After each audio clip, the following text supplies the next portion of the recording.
Friends who are joining us online this morning, good morning. We are so glad to have you with us here.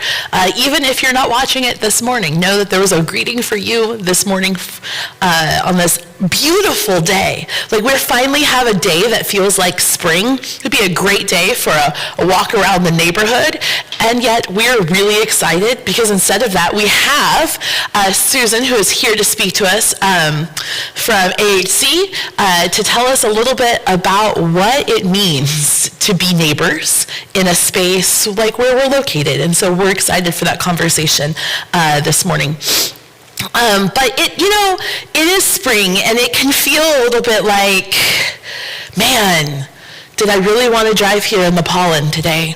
And I am so glad that you did, Justin. I'm so glad that you all showed up here into this space today. And then when you join us online, friends, we are grateful for your presence as well. But it takes a lot, and I bet you have a lot of things happening after this today as well, and maybe that's where your mind is. I know that my mind is on dinner and what we're doing. We're gonna grill. I made strawberry shortcake. Like, I'm very excited about this. But we're finding ourselves here in this place, this thing that we call church, this moment that we call worship. And so as you enjoy your muffins and your orange juice, let's find ourselves here for a moment. Root yourself in this place. Just as we've been doing, take a moment. Let your gaze sort of drift off. Maybe you close your eyes even. Maybe you look up or you look down. Your eyes just kind of go a little bit unfocused. But think for a moment as you do that. When you woke up this morning, when you put your feet down on the ground, you stretched, you did all of the things to prepare yourself to come to church this morning, whatever that looked like. And maybe you took a bus here, you walked, you drove your car, but you found yourself moving through space. Often we do that on autopilot, but I want you to root yourself in what it means to come here. What places did you pass through? What was around you? What changed as you moved through that space? What did you hear? What did you smell? And as you got closer to St. James, how did you feel? What bubbled up inside you? How did you know you were close? And as you approached this building, what did you see? What did you hear?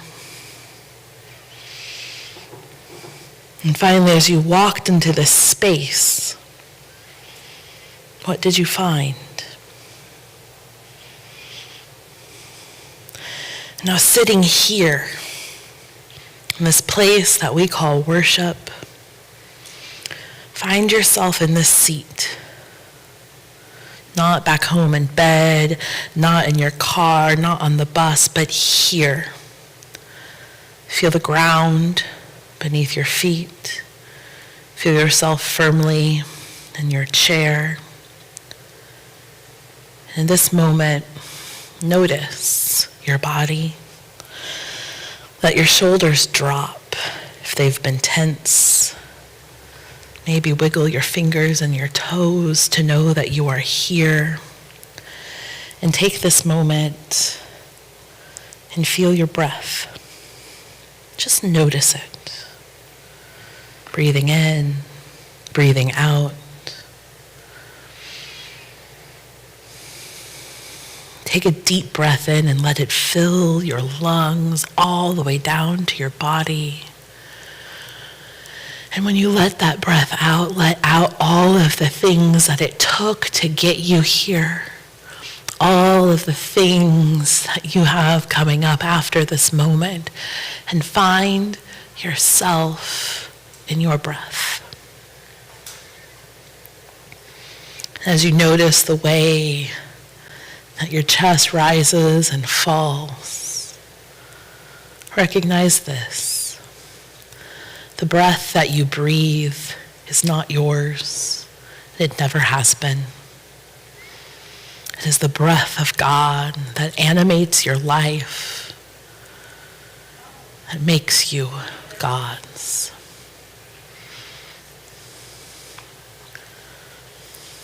Let's pray together, friends. Holy God, we are so grateful for all the ways that you gather us together for this moment called worship. We come sometimes because we've been invited, sometimes because we feel obligated, and sometimes we're not entirely sure how it is that we show up here. Yet in this moment, let us find you. Let you fill who we are and why we have come here to worship you, to know you, to better know who you are through those whom you love, who carry your image with you. As we lean into conversation today, let us hear with the ears that you gave us to hear you. And let us find the way towards you. We ask this in the name of your Son, Jesus Christ. Amen. Amen. Bill, Alexia, there are strawberry muffins. There's also gluten-free cinnamon streusel muffins, and there is orange juice, so please help yourself. We're glad to have you all here today on this spring morning. Today we're going to do some listening. Okay, said we have Susan Davidson here from AHC. So the larger company is an interesting word, organization that runs St. James Plaza.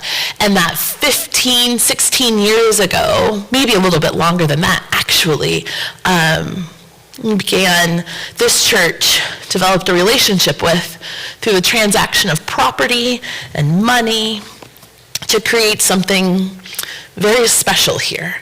And so we're going to spend some time listening. And so, I don't know that we spend a lot of time in active listening. We like to pretend we do, especially on Mother's Day. We really want to pretend that we do. And yet I wonder sometimes if we're really listening the way that we should. The Apostle James, in the letter that we attribute to him, has something to say about listening to us. So as we think about this and what we're going to do today, let's anchor ourselves in this text. So it's from the first chapter of this letter. It's a short little letter. And we're going to do verses 19 through 27. James has some things to say. You must understand this, my beloved. Let everyone be quick to listen, slow to speak, slow to anger. For your anger does not produce God's righteousness. Therefore, rid yourselves of all sordidness and rank growth of wickedness, and welcome with meekness the implanted word that has the power to save your souls. But be doers of the word, and not merely hearers who deceive themselves. For if any are hearers of the word and not doers, they are like those who look at themselves in a mirror. For they look at themselves and on going away immediately forget what they were like. But those who look into the perfect law, the law of liberty, and persevere, being not hearers who forget, but doers who act, they will be blessed in their doing. If any think they are religious and do not bridle their tongue but deceive their hearts, their religion is worthless. Religion that is pure and undefiled before God the Father is this: to care for orphans and widows in their distress, and to keep oneself unstained by the world. This, though, is the word of God for us, the people of God. Thanks be to God. To be hearers is important, but to be hearers who are also doers, that is the clutch as the Bible slips down and falls. Magical. To be hearers matters. To listen, but not just to listen, but listen in order to act, is very important. Often, I think in churches, we listen. You hear a lot because, I talk a lot. We listen to the Bible being read to us. We sometimes even listen to each other, but I wonder if we listen in order to act. Now, sometimes, churches do act. And like I said, 15-something years ago, this church did decide to act. They sold this property just down the way that was falling apart, to be fair, that required a lot of maintenance and upkeep, to be fair, but they sold it with the hope that that land could be used to do something different. Something that really wasn't being done 15 years ago.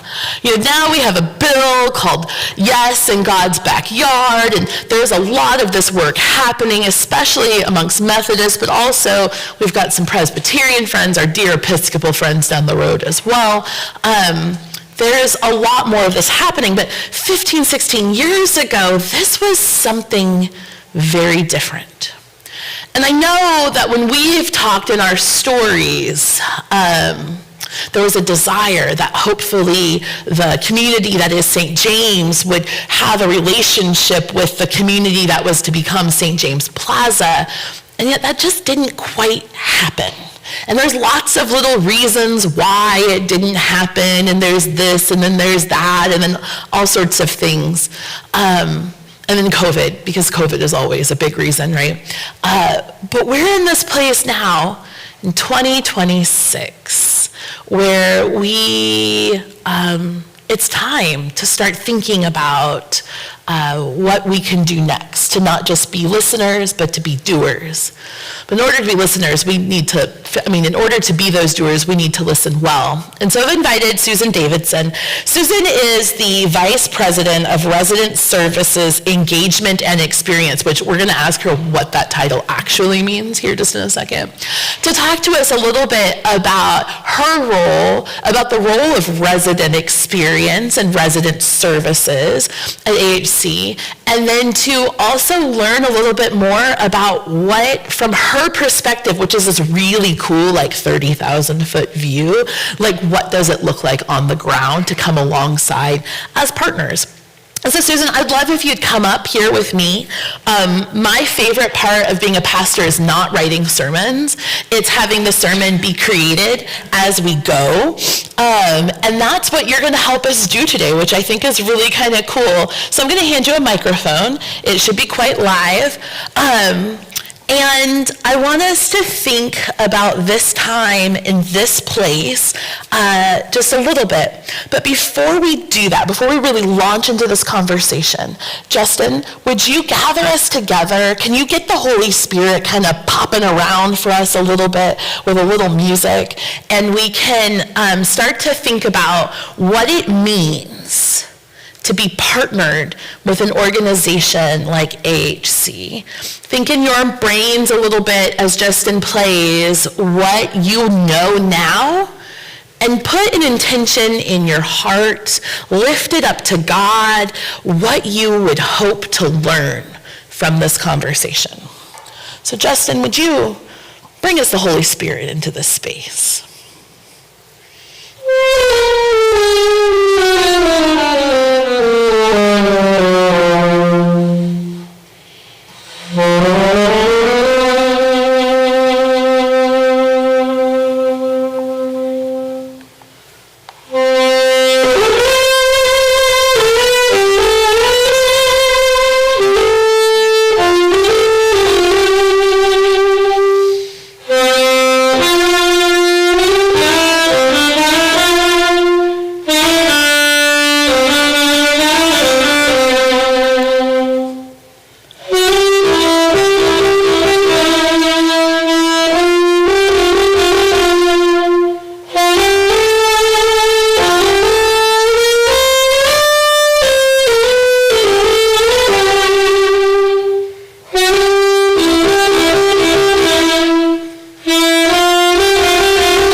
You are so good. Somewhere over the rainbow, why, oh why can't I? Indeed. Susan, thank you so much for agreeing to be here on a Sunday outside of the office, being here with us. It is just like, I can't even tell you how grateful I am for that. And so I would love if you would share with folks and me a little bit about yourself, about this position you're in, and how you came to be this person at AHC, because it's a really special thing. It is a special Yeah. thing, and I never, ever intended to be there. I am the daughter of a United Methodist minister from South Carolina. He served in churches for more than 60 years. And so, the United Methodist Church cares very much about social justice. And so I believe that's where the seeds were born in me. And, I always knew. I always had this pull towards the disenfranchised. I was going to say the underdog, but they're not. And so I studied social work when I was in college many years ago, and did a few things, did some hospice social work, which I enjoyed doing, and then had 3 daughters and had the privilege of being able to be home with them for a while. And then I went back to school to get my master's degree. And when I did that, I needed to get a part-time job. The kids were now in school, and I needed something to do. And there was a Wesley Housing, which is in Fairfax County, had a position at a 12-unit property for people living with HIV/AIDS. And since I'd done hospice social work, I was a good fit for that position, and that was my intro to affordable housing. Thought it was a part-time thing I would do until I finished school, and then who knew where I would go. Never believing that I would be a resident services coordinator, and then a manager, and then a director, and now the vice president. It has been the privilege of my life to do the work that I do. I get to work with a lot of wonderful, dedicated, trained people. I also get to meet and interact with the most inspiring people of my life, and that's our residents. Oh, that's amazing. That's such a cool story. Where in South Carolina are you from? Well, he was a Methodist Right, minister so back in the olden days. They moved the ministers every 4 to 6 years. So we lived in what is called the Low Country of South Carolina, down near the coast. Yeah. And kind of hung out there for about 20 years, and then they moved us upstate, and where I went to high school many years ago. And so anyway, my husband, when I got married, my husband and I lived in a little town called Georgetown, which is between Myrtle Beach and Charleston, and we're there until we moved up here about 30 years ago. Amazing. There's a really good Gola Museum in Georgetown. Yes. Yeah. That's really cool. Georgetown is a wonderful little place, and of course it's changed dramatically. Yeah, of course. Yeah, amazing. I was just curious. I have a lot of ties to South Carolina too, but military ties, so also itinerant in that space, right? Yes. I just moved. That's just what we do. This church is unique because prior to me coming here, the pastor had served for 33 years, Wow. which is just unheard of. I have to keep reminding them that it's unheard of. And I am moving at the end of this year, so July 1st, so I will be appointed to school. I'm moving to Florida to do my PhD, and so they have another pastor will be coming. So they're getting the full Methodist experience in a very short period of time. And so that's why we're really thinking about what does it look like for us, for this church to take the reins and move forward as a Methodist church on the west end of Alexandria. So you've done a lot with resident services, a lot of things. What are resident services? For folks that don't know, what does that mean? And how is that different from, say, a person that might exist at there are some resident services at a traditional apartment complex, but what you do is different. Can you tell us a little bit about that? Sure. Resident services at AHC, we kind of see resident services as housing is the platform, and resident services comes in to then help people identify the opportunities to meet the goals that they have for themselves. Not goals we have for them, but goals that they have for themselves. We typically find that our programming and our services include education, housing stability, economic mobility, health and wellness, and community engagement. So those are the things that we typically do. In a market rate apartment, they do have this thing called resident services, and it's really a little more like a concierge service. It really isn't as intimate a relationship as we have in resident services. That is one of the keys to, and it's the difference that it makes, is that we have people who show up every day in a community, and they become trusted members of that community, and they can connect people to resources, to classes, to, all kinds of things. And the residents trust them, where sometimes, it's a little scary out there. And so it really is such a special thing. Yeah, no, it's a very different kind of thing. And some of the language that you might hear around this is something called wraparound services. So making sure that when folks come into housing first is what a lot of people will talk about. If we can get folks into housing, then everything else can follow, right? And so we've got to do the everything else that follows, because what we found is historically, when folks did not have these wraparound services, they might get housing, but they may not be able to keep housing. So you're talking about housing stability as being one of those really important pieces as well, which is, I think, really cool. So what are some of the, if we were to be very specific, like what kind of services? Be kind of specific. Tell them a little bit more about what that could look like for folks. Okay, we'll start with the social services piece, which includes all of the things like housing stability and economic mobility. Housing stability is simply we look at people's rent. We look to see who has paid their rent on time. And if someone hasn't paid their rent on time, there's typically a good reason for them. And so we reach out to that household. And we find, we ask, is there anything that we can do? Here are some resources that are available to you. During COVID, I cannot begin to tell you how many families we worked with because we knew they had lost their jobs, or the worst, they had their hours reduced. Right. And so you didn't get that wonderful unemployment that was out there and available. You just had less money. Yeah.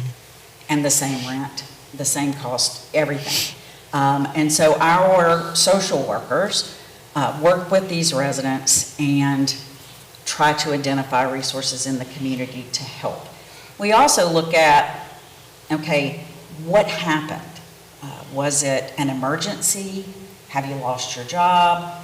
Is it a short-term thing, or is it a systemic thing for you? And then we try to, again, sit down with them, talk about their goals. We want to hear from them. But in housing stability, we want to see, is it an employment? Is it an underemployment problem? Is it an unemployment problem? And then we work with them. We do workforce development. We help people with resumes. We help people with mock interviews and those types of things. And then we help them locate positions that are available. Our health and wellness. We have a lot of seniors living in our communities. And again, one of the things that was great during COVID was we brought vaccines to them. Mm-hmm.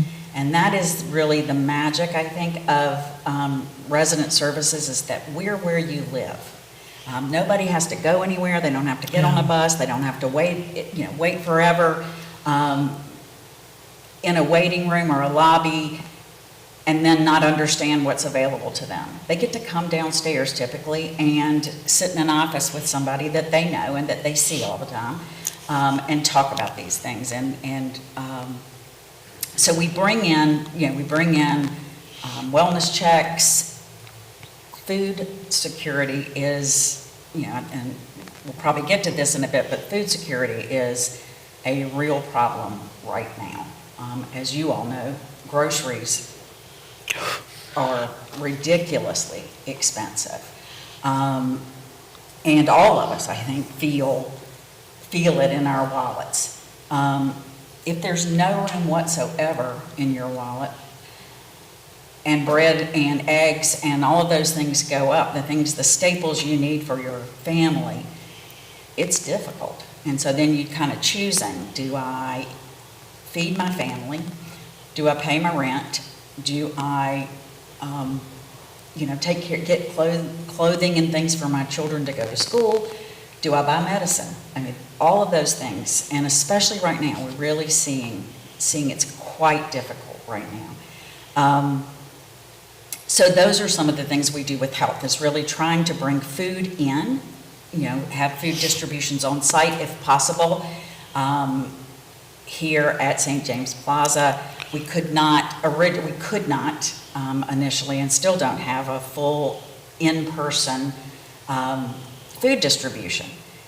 What we have done is we've partnered with the Capital Area Food, we couldn't partner with the Capital Area Food Bank. They couldn't at the time add new partners, but they're partners with Alive.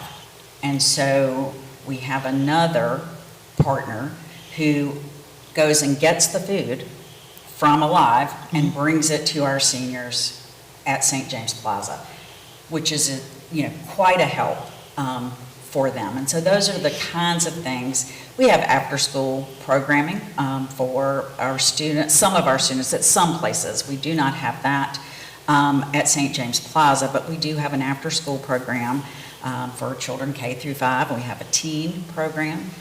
We also have a college and career readiness program that is open to everyone, including students from St. James, because it meets all over the place. And we assign mentors, one-on-one mentors to help with preparation for college or workforce or the military. We provide a lot of training around those things and give them access. We take them on college tours and all of that. It's really cool. One of my favorite things of the graduation is coming up. We have 50 seniors this year who are going to graduate from high school and college and career readiness. It is my favorite night of the year. It is Friday night. I'm usually really tired on Friday night and I don't want to do very much. Going to this dinner, we have a large dinner for them, and watching the families and the younger siblings. These are often first-generation college attenders. Their parents have come here so that their children have better opportunity than they could give them in their home country. And the looks, I remember how proud I was when my children were graduating.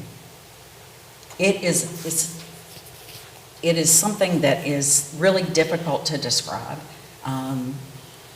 It is, it's a spiritual experience, if you will, to see these families, see these students. It's just beautiful. I could go on. I could wax poetic for this all day. I could too, because you're making me cry, so I love it. It's incredible, and it's one of those things. I remember, there have been moments in my career where, sometimes we think of people as other. They're different from us. They don't look like me. They have a different accent from mine. And so you just think, there's so many differences. There's lots of differences. When you have the privilege of sitting down and getting to know our families, you're just stunned so many times by the things you have in common. And recognize, wow, there is so little difference in us. Some of us have just been more privileged than others. And the other thing I will say is they have been the most inspiring people. They have taught me more about gratitude, about joy. There's a joy that they often have that we're too busy. I'm too busy. I'll speak for myself. I won't speak for you. But I'm so busy thinking about the next thing, And they live in the moment because they have to. They don't have the privilege of thinking ahead and doing all of those things. They got to live in the moment and try to hang on. But they still find a joy in it. And that's what's kept me in resident services. Again, I never thought I was going to do this. Was not my plan when I went to graduate school. But one of the things I love about resident services is that, and we have social work students who come in every year and do internships with us. And one of the things I tell them is that there's not a better training ground than affordable housing. You will see every population, you will see every kind of struggle and systemic issue that our families face, and it will prepare you to do anything when you get out of school. And if you would like to come back and do resident services, we have many interns who are working for us today. In fact, our resident engagement specialist at St. James Plaza was a social work intern with us. Fantastic. And we had the privilege of keeping her. That's really cool. So, Susan, from your perspective, which is a higher perspective than, say, a resident engagement director over there, what can you tell us about our neighbors down at St. James Plaza, all so far away? Like I don't throw very well, and I could throw a rock and I could hit the building, right? What can you tell us about them, about who they are, and about that particular, because your properties all have different sort of vibes. If we could lean into Gen Z here, they're different vibes. What can you tell us about St. James Plaza? St. James Plaza is a family-oriented building. I mean, we have a lot of 2 and 3 bedroom units. We built it to be a family, to serve families. It's often hard to find any kind of 3-bedroom units. Yeah. So we have lots of families. We do have a number of seniors as well. But we have children from, infancy up through college and beyond. It's a very diverse community. You have residents from various countries and also from various religions, and they are working families for the most part. This is workforce housing, which means typically they earn somewhere between 40 and 60% AMI. Which translate, let's just be, because a lot of folks here don't know what that means. What does 40 to 60% of AMI in this area look like? In this area, for a family of 4. The area median income is, $120-some thousand, which is the AMI I'm talking about, sorry. 60% is just about, we're hovering near $100,000, which sounds like a lot. But, rents even here, it's expensive to live here. Yep. And so this does help a little bit. So that what we like to see is families paying no more than 30% of their income on rent. That is not the case for many. Not in Northern Virginia. No. Yeah. And so anything over 50% is rent burdened. There are a number of households who are rent burdened at St. James Plaza. I can't give you a number specifically, but again, these are working families. Many underemployed, or working multiple jobs. And so they love, this group of people love to have community events. They love to get out together and have things for the families. And we love to do that because then it helps them get to know their actual neighbor and learn to trust who's on my hall. And so they love that. One of the problems we have is that there's just not a lot of space in the building for those kinds of large gatherings, so we do them outside. And sometimes we also, the residents of St. James Plaza and the residents of the Spire have come to know each other well because we combine the programming, because the Spire does have a little bit more space. Little bit. It's little. Really, the outdoors is the place to go, So that's, that's from my perspective, that's who's there. T. Nguyen, who is our resident engagement specialist, is away this weekend Fair, for Mother's yes. Day. And so Fair. the vice president gets to come in and talk about it. We love it. Of course, I was calling all of them and saying, tell me more, tell me more, tell me more. But so we here in this space, this sort of higher level view is really important because it's really on this community to go to that community to learn each other, right? So I don't need you to tell us who our neighbors are in terms of Joe down the hall. Right. It's helpful for us to have just Yes, an it overview is, before yes. that work happens. Yes. So I want you to know, having you here is like a blessing. Okay, just want you to know that. So it's amazing to have you here. So there are folks with a lot of needs. You've named some of those needs. What are some other kinds of needs that happen in that space? This space here. Yeah, and how do you all meet those needs? English, Yeah. for many, they do not speak English and need more ESL classes and that kind of thing. Again, food security is a big one right now. The other thing is rental assistance. That is one of the places, again, during COVID, again, I've been a social worker for a long time, and never in my life have I seen money that easy Yeah. to get. Yeah. And have to go through so many barriers because it was okay to not have rent money then because everybody was home. And so it made them worthy of getting something, and it made it a lot easier. Yeah. And worthy by somebody else's standards, not mine. Since then, each year, it is getting more and more difficult. The funds are not there now that were around. The safety net is getting smaller, but the need is getting larger, and that is happening here. What we do then is try our best to cobble together funds. We go to churches, we go to the county, the city. We go to anywhere we can. One of the things that the Church of the Resurrection has done just this year, they received a large donation, and so they decided they would buy down rent for probably 10 households, what they were thinking they could do. And they bought down the rent by $250 a month.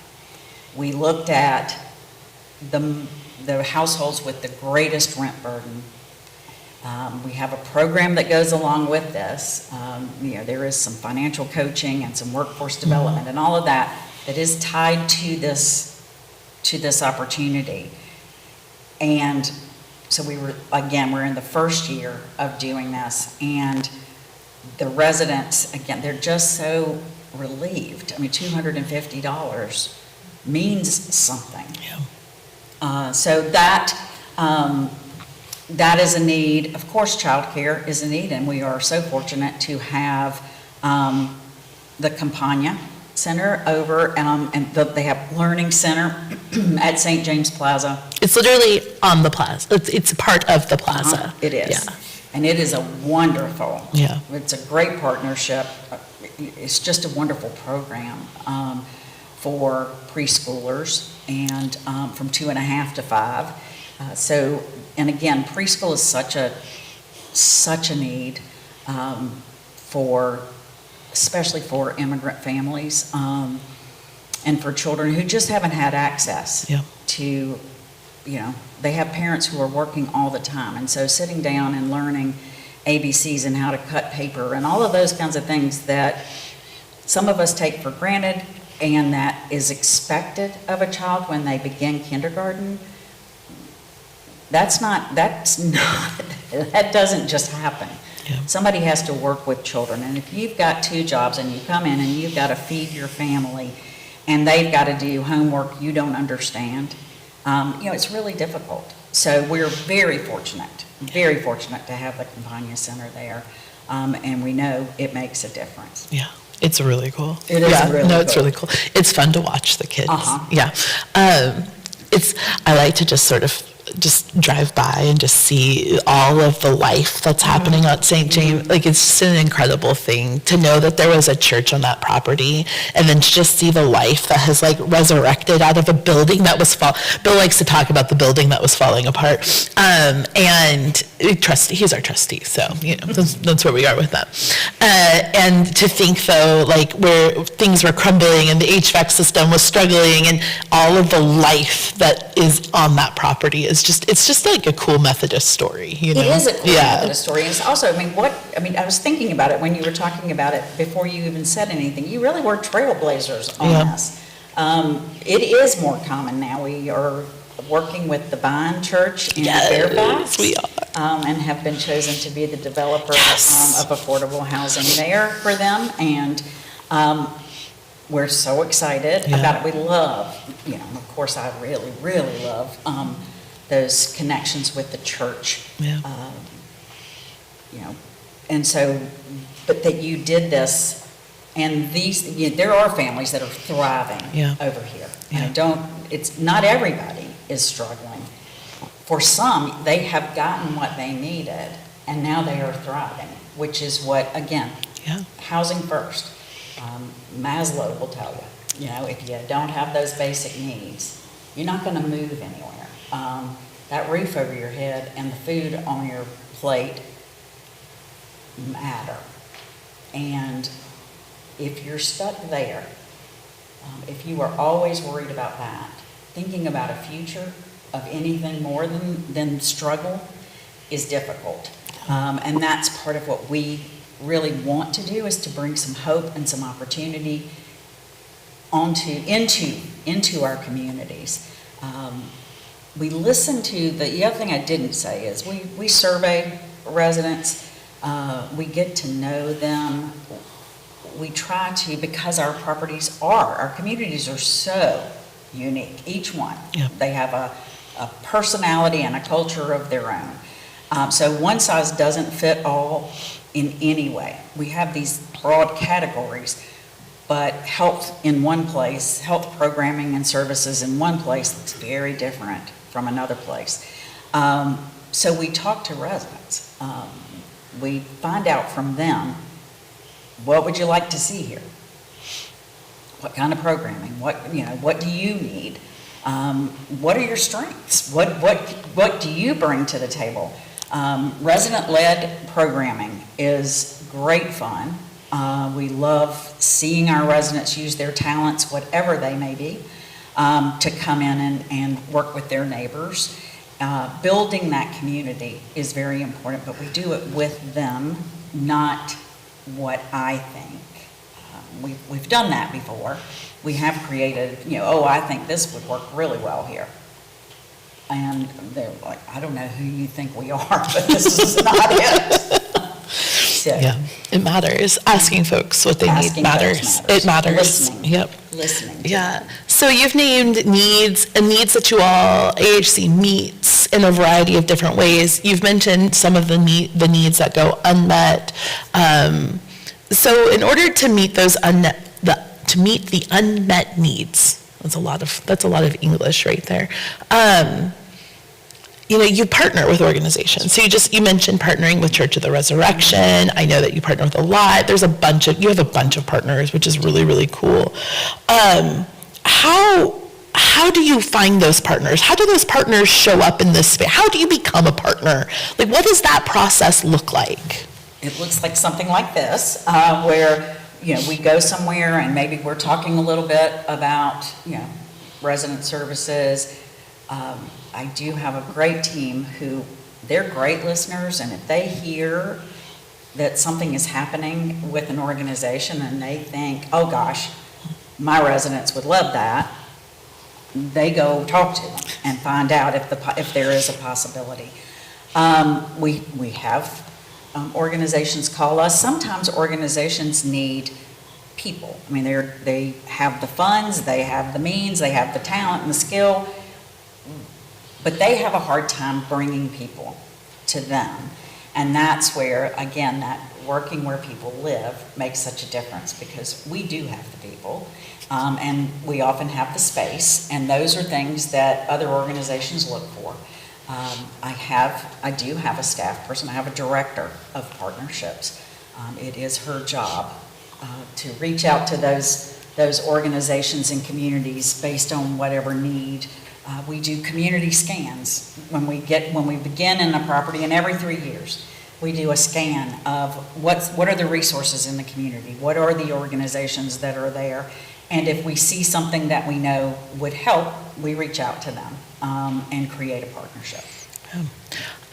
Not to put you on a spot, because this isn't one of the questions I gave you, but in that scan, I'm just curious, because I don't know the full history, and the folks that are sitting in this room don't know the full history of St. James UMC with St. James Plaza. But as far as we know, the conversation has not happened, either us to the organization or St. James Plaza to us. And I'm just curious, like, how does that happen, and how do we fix it? But how does that happen? Well, it happens, I remember coming here. Okay. And met the minister, gosh, it's been a very long time ago. That's fair. 10 years maybe. Yeah. And we were just talking about what was going on. I think he just wanted to get a finger on the pulse of how things were going. Yeah. We were still relatively new. I mean, the property was new then. I mean, what was it, 2018 I think it's 2018 that it opened. So this would it was before COVID, so, Yeah. it was probably a year into it. And at that point, we still weren't fully leased and that kind of thing. So I don't think we Yeah. really got into the partnership conversation. I think that you reached out to us, and so the conversation's coming. Anything. I think this is a great start. Yeah. But we do need to sit down and talk about what are the possibilities. We can, I would rather have this is where my site person needs to come in and say, this is exactly what the residents at St. James Plaza are looking for or could use from our neighbors. It may be, your parking lot on a nice day, things like that. It could be, one of the things the Church of the Resurrection does is, they have some volunteers who come twice a week to just do a little homework help with the students. We don't have an education program there. And so they decided, okay, then we're going to come and we'll be there 2 days a week or 2 afternoons a week, and we'll just help the kids with their homework. At the Spire, we don't have a Campagna Center. And so we've had people come and just do read-alouds with the children, things like that. That's fun. Yes, there's a lot of fun with the kids. And that really is typically. But also, again, if there are members of your congregation who have certain skills. What kind of skills? We are doing a skill analysis. What kind of skills would you be interested in? Well, just thinking about the needs of our residents. Yeah. If you've ever taught English, come on over. Also, whatever your job might have been. How did what was your path? What might you be able to share with someone that would make a difference for them? Yeah.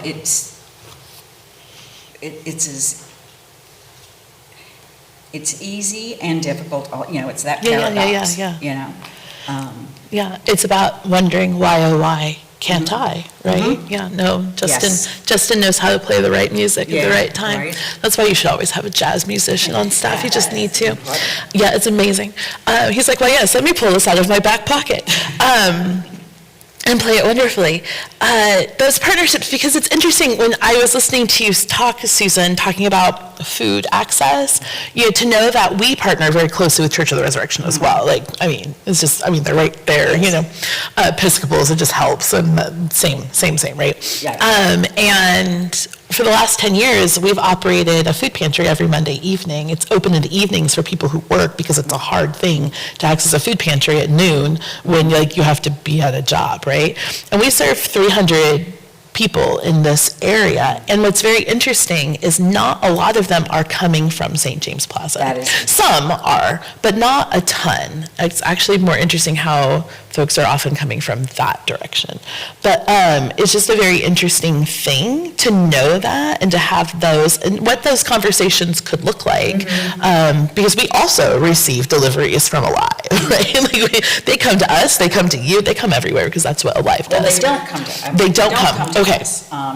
We, They just bring the food to the, that somebody goes and picks up. goes and food picks from it up. Alive and brings it to the seniors Interesting, living interesting. in Is we actually have a delivery truck that arrives, bills it on Fridays, that Alive comes. Alive comes on Fridays and delivers to our very steep driveway, which is really interesting. So that's what, I just wonder, in the scans that you all do, not that this is a conversation, we can't have these deep conversations here, but it's interesting to me that some of those pieces, it's like two ships. It's two St. Jameses in the night. Correct. It's been really Yes, I'm interesting. thinking the same thing. And when we've had these conversations, like, why it's named after us? Like, we're just a bit of it. Just really interesting. If AHC could have the most perfect partnership ever, okay, like ever, if you could design the most perfect partnership, I'm not joking, because this is what I we, know, but if it could be perfect, what would that, with a church like ours, in a location like ours, particularly this location, what would that look like? How would that, what would be your dream? I love a good dream. I do too. Mm-hmm. I think, again, thinking here, relationship between you and our residents, a relationship that we all foster, because that means more than anything else. Again, the recognition as you build that relationship of what the needs are and what this church might be able to do to meet some of them. If it is, packing up some food and taking it down the street, whatever that might be. Again, I'm hearing my boss in my head. It's all right. But that's fine. One of the tough things is funding resident services. We do a lot of grants. We have a couple of government grants, but most of them are foundation, individual donations, things like that. And so it's always, that sits a lot right here on these shoulders. But I think there are things we can do that don't cost as much money if we have the volunteers and the people coming in to help. Again, having an after-school just something for our students. The education program that we run at some of the properties, we have run them in for years and years and years. It's really how AHC started resident services. Oh, wow, was cool. through an education program. Yeah. And so there are 7 locations, primarily in Arlington. We now have one in Baltimore. But the cost of an after-school education program is around $250,000. There are not a lot of people throwing $250,000, at you to say, oh yes, let's have one in every. My dream, we would have an education program in every property that we have.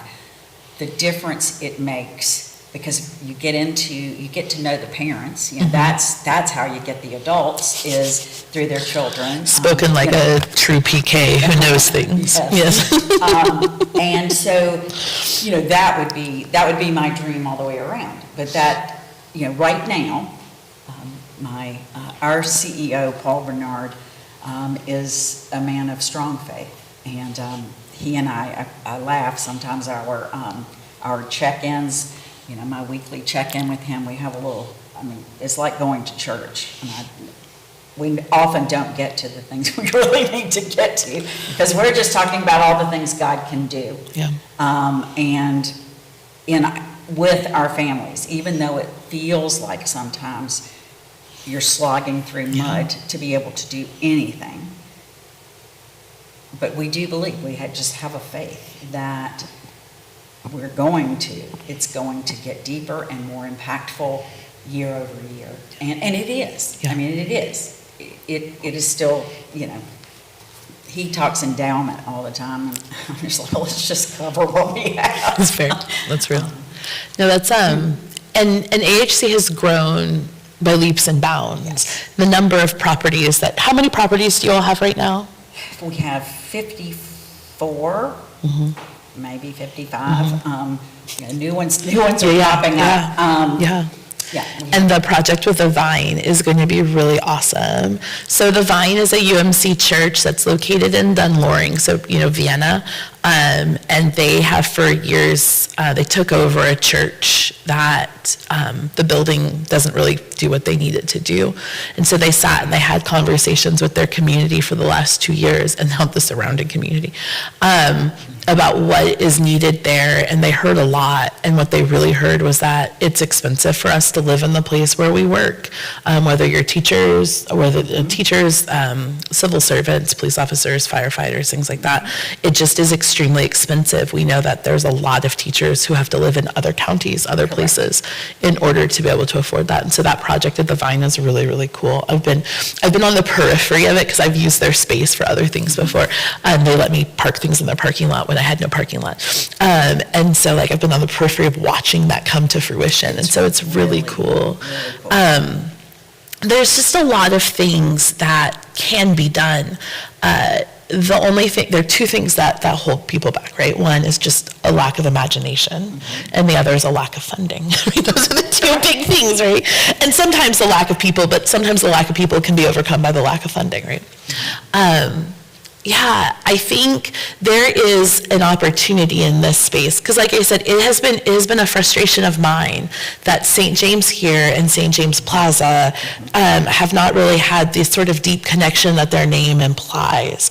In fact, if Dan was here, they're on vacation, but if Dan was here, he would tell you about how sometimes he's like, the name of that place, that's the church, because the story of that property is really cool.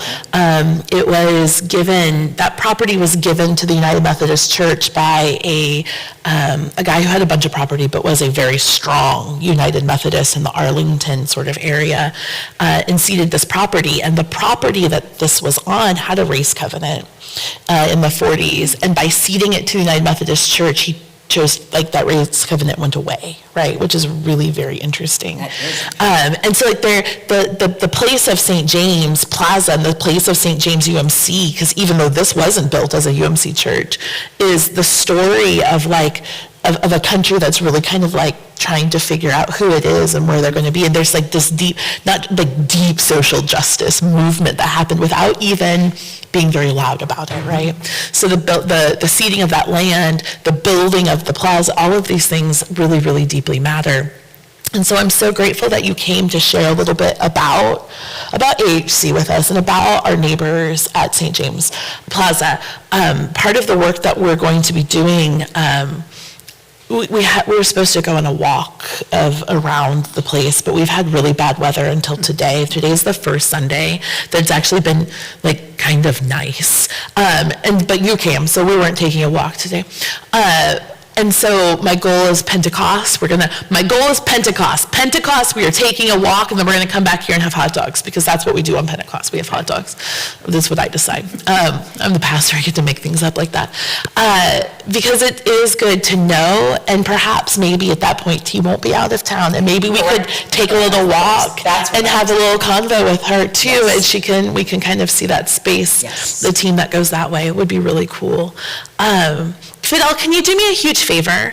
On that back table, the larger plant, can you bring it to me, please? So that I don't have to run down and get it. Can you go get that really quick? Yeah, it's right there. Fast, though. Move quickly. Quicker than this. The plant. Yes, the plant. Yes, not the water bottle. That's for Chuck. We still haven't given it to Chuck. Thank you, Fidel. I appreciate that. Susan, this isn't much, okay? It's just not a whole lot. But I wanted to give you this, one, because it's beautiful, but two, because it's about life. And what you all do and what your work specifically does is to bring life into spaces where life can sometimes be hard to find. And so I hope that you'll take this just as a thank you from us. because I think every office needs pothos. beautiful. Yes, I think we just absolutely. always need pothos. I have a big pothos in there because it just makes the air just better. But I want to thank you for coming here into this space with us. I hope that our friends here, that you have heard something interesting in this conversation today about what's happening just literally. You do not have to be very good at throwing to be able to throw a rock and hit the St. James Plaza. So don't do that, because sometimes they have to have the HVAC people come out, and when the garbage trucks come out, it's like all of the things. But it's literally right there. And there's a moment, there's an opportunity probably for St. James United Methodist Church to meet St. James Plaza in a space that becomes community space, because our space extends all the way to the edge, and your space extends all the way to this edge. And there's something there that I think is really important. Yes. Yeah, and I hope that this is of a conversation that can continue. I will send you an email, and we can talk to T about Pentecost. And we're going to pray that there will be no rain on Pentecost, because there just shouldn't be. When we talk about tongues of fire, there just shouldn't be tongues of rain. But this is our work as the church, is to listen to what is going on and to share who we are with the folks that are doing really cool things, because that's what we're supposed to do. This is the work that we're called to do, and the neighbors that we're called to be. When Susan said that they often don't have space for events, I was like, but there's a lot of space here. And next door, and the parking lot, which our friends next door also use, right? So we're all for sharing things. And I think there's a space in all of this, literally a space for space, and a space for connection and relationship in all of that. And so we're not going to take communion today, so I have a couple of announcements just to share. So no communion today. Next week, May 17th, do not show up you won't show up in this space, for you will not be here. But do not show up here. We will be online only. It is an online only experience. So if you have not yet completed your homework, you have a whole Sunday to complete your homework. And I'll share a meditation online about neighboring that I think will help us prepare ourselves for Pentecost. Online only next week. Where are we going to be, Fidel? Are we going to be here? No, online only. Okay, so don't show up. And then on the 24th, which is Pentecost, we will have hopefully the walk of our neighborhood. We'll do hot dogs, because that's what we do, and we'll have a little Pentecost picnic party. And then the following Sunday, in June, we'll actually share sort of like what we've learned from this experience. We're going to have to move things just because of weather. So those are my announcements about that. And I want you, though, to take this moment. I want you to think about what you heard from Susan. I want you to think about the activity of making the maps that are hanging up here, and wondering if there are items on there that you heard about. Oh, you know what? I forgot to do this. Hold up. See, this is how lax we are. I forgot to put the markers out. As Justin is going to play some music for us, if you think there are some things that maybe Susan mentioned that are not on our maps, maybe you want to take this moment as Justin plays to think about that and add them to the map. I know a lot of you don't have a child care center on your maps. That was not there. And there are probably some other things that were not on there. But maybe add that to the map, because I told you as we go through the next few days or the next few weeks, those maps are going to grow. So add that to the space. But if you're not going to go and add something to the space, that's okay. But to take this moment and think about what it would be. You've heard Susan talk about what an ideal partnership would be, and she said relationship. And I love that that's what you said, not the nitty-gritty. You said relationship. See, this is why you don't write a sermon. You just let it happen. And think about what that means to you, and how you you specifically, not the church, but you specifically could help this church live into relationship with St. James Plaza. You filled out your SHAPE surveys about what skills you have and the things that you are interested in. Think about that as you're thinking about what it means to be in relationship with a place like St. James Plaza, because we all do have something to share, just as we have a way of learning from those who are there as well. Because this is the thing about these things, is that the learning is all there. It's an incredible experience. So, but think about that as Justin plays and set that in your heart. So Justin, would you help us orient ourselves into that space where we're adding to the maps and or we're also taking this moment to think about who we are and who we're being called into relationship with and how we're being called into relationship. Justin?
Friends, let's pray together.